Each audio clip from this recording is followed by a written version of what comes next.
Boa noite, meus amigos, boa noite, meus irmãos.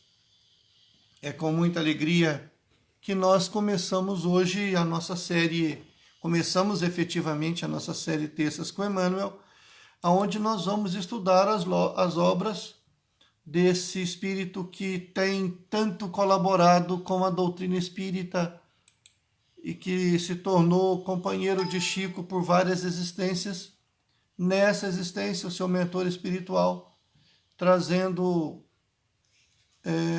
luz sobre vários aspectos da doutrina. O livro O Consolador, que nós vamos estudar, divide-se em 3 partes: ciência, filosofia e religião. 411 perguntas no total. E nós vamos, para tornar o assunto interessante, cada semana nós vamos estudar 5 perguntas de um aspecto do livro. Hoje nós vamos começar com a ciência, com as perguntas de 1 a 5. E como é um estudo sistematizado, embora fique um pouco cansativo, mas nós temos que ler a pergunta e a resposta. E depois nós vamos tecer alguns comentários, embora quem somos nós para comentarmos em cima das obras de Emmanuel. Então, a primeira parte, ciência. Questão número 1. Tem o Espiritismo absoluta necessidade da ciência terrestre? Esta necessidade, responde Emmanuel, de modo algum pode ser absoluta.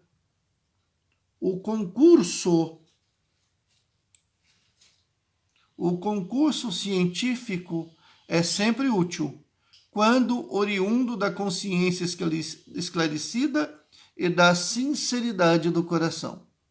Importa considerar, todavia, que a ciência no mundo não deseja continuar no papel de comparsa da tirania e da destruição.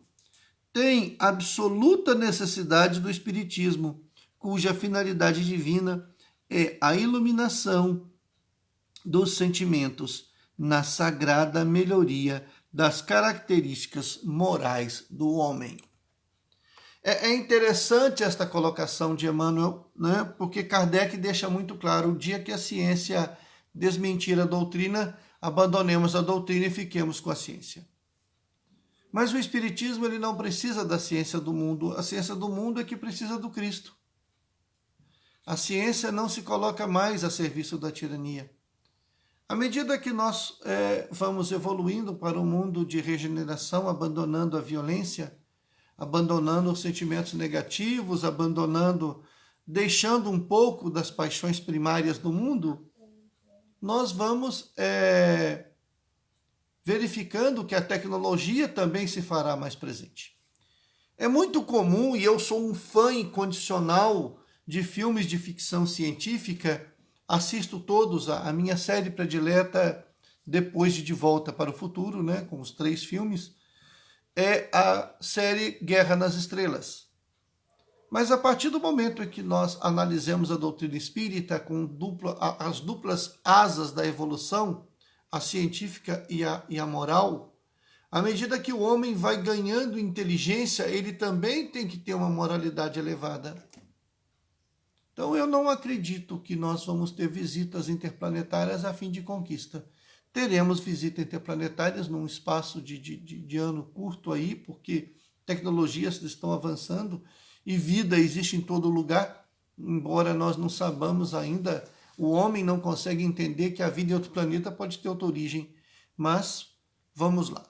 Então, à medida que a ciência vai se colocar a serviço do Cristo, a doutrina espírita vai exercer um papel preponderante em cima disso, que vai lançar a luz em cima disso. Chegou no momento da Idade Média em que ciência e religião se afastaram.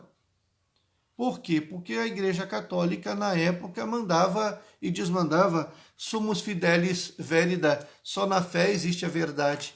E a Igreja condenava tudo aquilo que ela não podia explicar. Galileu Galilei foi condenado por dizer que o mundo era redondo e que o Sol era o centro do universo e que a Terra girava em torno do Sol. E hoje, 500 anos depois, ainda existe criatura que quer dizer para mim que a Terra é plana. Se a Terra é plana, para que tem fuso horário? Só isso. Me explica isso e eu aceito, né? Então, vamos lá.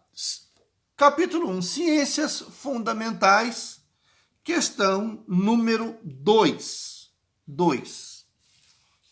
Eu abaixo para caber tudo numa página e não consigo ler. O que eu devo ter aprontado em outras vidas para nascer cegueta, mas tudo bem. Questão número 2. Ciências Fundamentais. Se reconhecemos a química, a física, a biologia e... Só um minutinho, gente.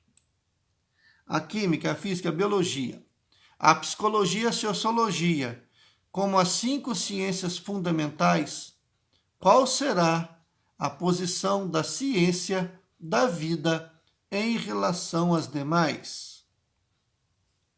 Química e a física estudam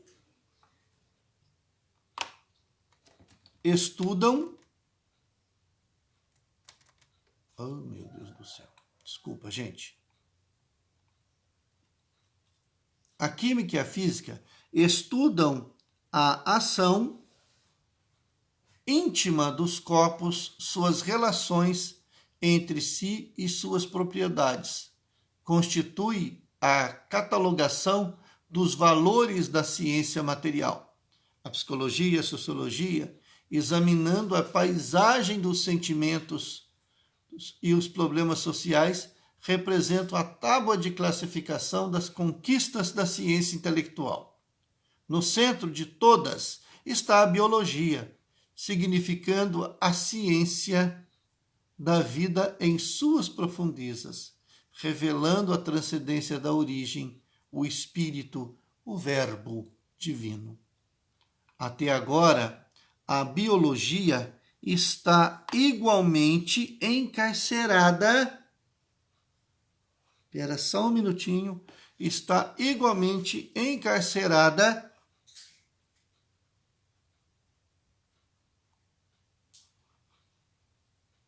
Ô, gente, eu me perco aqui por causa da visão, mas eu peço desculpas a vocês. Está igualmente encarcerada nas escolas materialistas da Terra.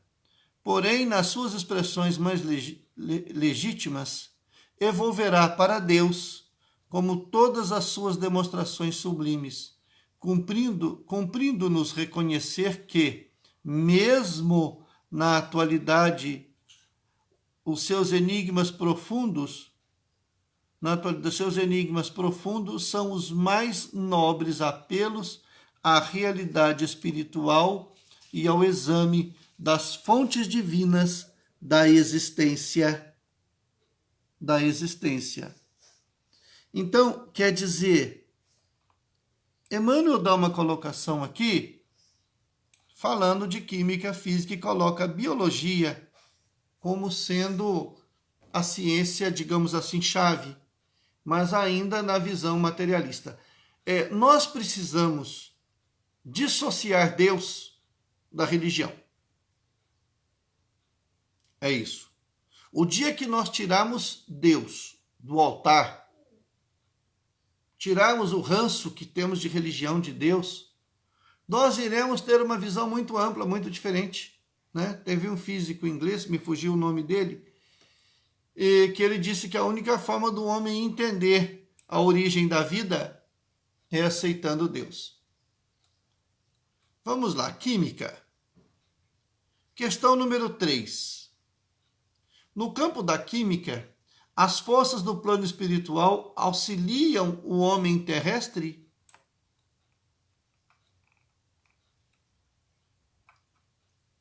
Os prepostos de Jesus, vamos lá.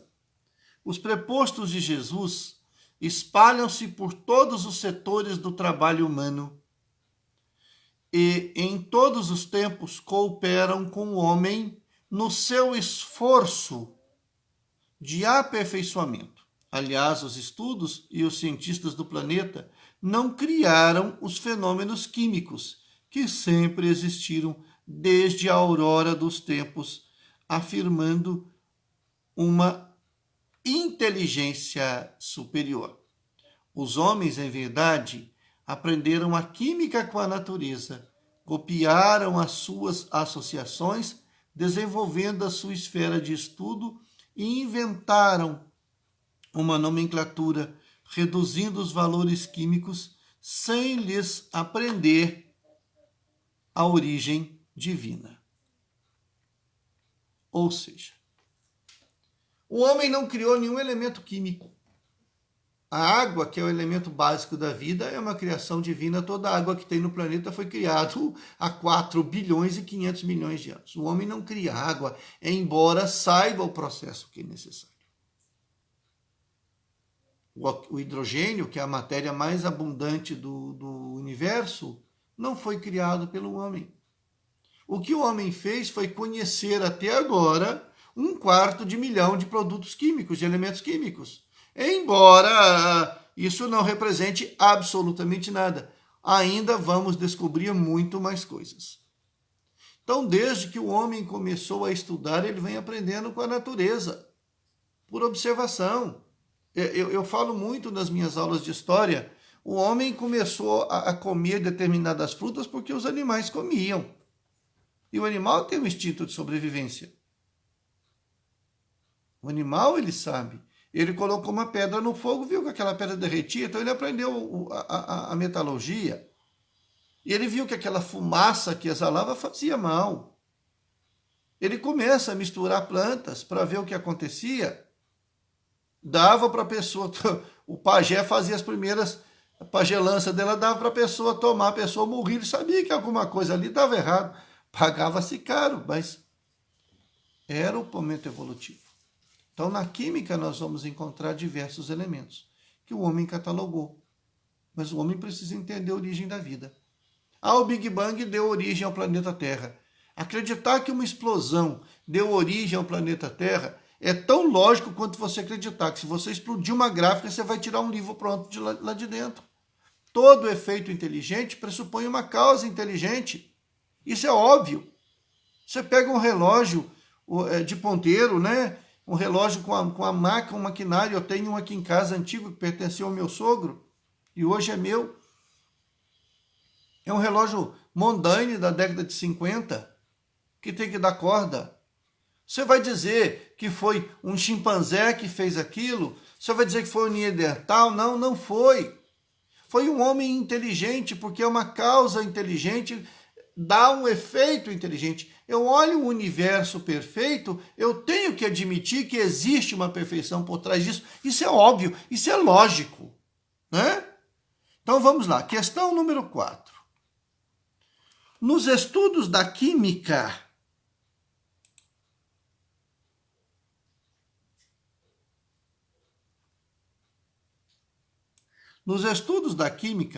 avaliam-se em cerca de 1/4 de milhão as substâncias da Terra, que podem ser reduzidas aproximadamente como originárias de 90 elementos.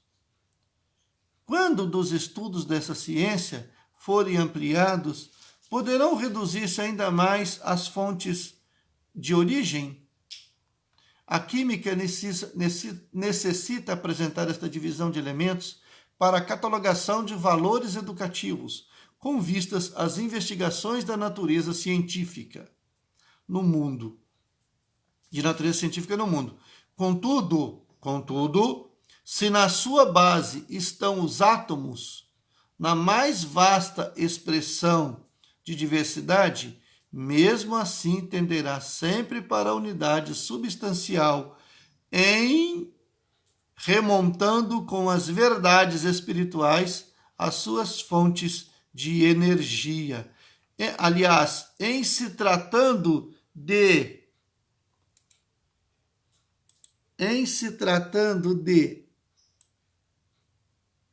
individualizações químicas, já conheceis que o hidrogênio, no quadro dos conhecimentos terrestres, é o elemento mais simples de todos. Seu átomo é a forma primordial da matéria planetária, porque, composto de um só elétron, de onde partem as demais individualizações do mecanismo evolutivo da matéria, em suas expressões rudimentares. Ou seja, nós temos 250 milhões de elementos químicos, 250 milhões de elementos químicos. Se originam em 90 mil, né? Ou seja, 1/4 de milhão, perdão, são 250 mil, que originam em 90 mil, né? Quer dizer, 90 mil elementos primordiais. Mas nós vamos pesquisar, qual é a pergunta? Nós sabemos que toda a origem da matéria vem do fluido cósmico universal. Vai chegar num ponto em que o homem vai admitir essa existência, que ele vai chegar a dizer que existe uma matéria comum em todo o universo. Hoje nós já sabemos disso, né? Se nós cremarmos um homem, um cachorro e um elefante, nós não vamos separar as cinzas, porque os elementos químicos são os mesmos. O hidrogênio está presente em vários pontos do universo. É a matéria mais abrangente, é a matéria mais simples. Tá? Nos chamados, questão número 5. Nos chamados movimentos brownianos e nas afinidades moleculares, poderemos observar as manifestações de espiritualidades? Nos movimentos brownianos, que são os primeiros movimentos da matéria, tá? Os movimentos primitivos. Nos movimentos brownianos, bem como nas atrações moleculares, ainda não podemos ver propriamente manifestações de espiritualidade, como o princípio da inteligência, mas fenômenos rudimentares da vida nas suas demonstrações de energia potencial, na evolução da matéria, a caminho dos princípios anímicos sobre a bênção da luz da natureza divina. Isso quer dizer que os primeiros movimentos dos átomos, foi o Milmose que caiu, tá, gente? Ele suicidou aqui, mas depois eu reencarno ele. Então, o que acontece? Nos primeiros movimentos da matéria, não há ali o início de espiritualidade, mas o princípio da vida. Nós vamos entender isso mais para frente, quando nós formos estudar isso do ponto de vista filosófico. Eu espero que vocês tenham gostado. Peço desculpas pelas falhas. Vou tentar melhorar isso, talvez imprimir para poder ler com mais facilidade, embora eu já tenha lido infinitas vezes isso aqui. Mas eu não quero confiar na memória, por isso eu vou ler sempre. Peço desculpas pelas falhas. Por favor, quaisquer questionamentos, deixa aí que eu respondo. Não estou fazendo ao vivo porque eu estou tendo dificuldade para entrar ao vivo. Portanto, estamos deixando gravado. Mas eu responderei a todos os questionamentos. Tá bom? Que Jesus nos abençoe. Vejo vocês na próxima terça-feira, nas nossas terças-feiras com Emmanuel.